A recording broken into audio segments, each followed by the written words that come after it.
Oh, freedom. Oh, freedom.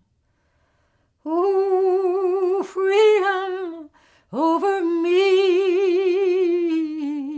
I got involved in the seminar in Gandhian nonviolence taught by Roy Kepler, Iris Sandperl, and Joan Baez. I think that one change that would be valid, that will get us out of this century without us blowing ourselves to smithereens, will be to recognize that human life is sacred. And then you change everything. You have to change everything. Let's put this stuff we're studying into action. The beginning of what was called Stop the Draft Week. And I was totally prepared just to be an observer, but I was so moved. There were these, row after row of people locking arms, singing songs, peacefully blocking the roads with these buses of inductees trying to get to the induction center in Oakland. After a while, I just couldn't stand there and watch. I jumped into the lines, asked if I could get in. People said sure, and I was right there. And the next thing I know, I'm hauled off to jail. The Alameda County Prison Farm has been home to 78 die-hard anti-war demonstrators ever since their arrest at the Draft Induction Center in Oakland last week. I just had the opportunity of visiting my very dear friend, Joan Baez and mother, as an expression of my appreciation for what they are doing for the peace movement and for what they have done for the civil rights movement. Well, in jail, Roy Kepler, who knew me from the seminar, said, Randy, how would you like to come to work with for the War Resisters League? I said, what's that?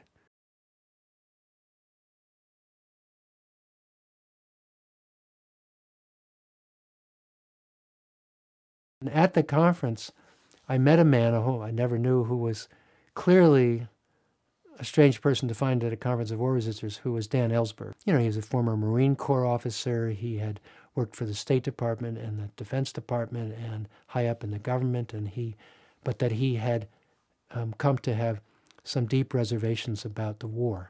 They'd asked me to give the keynote speech. I guess it was the conclusion of the conference, and they asked me, I'm sure, because I was a draft resistor, I was indicted, and I was about to go off to prison.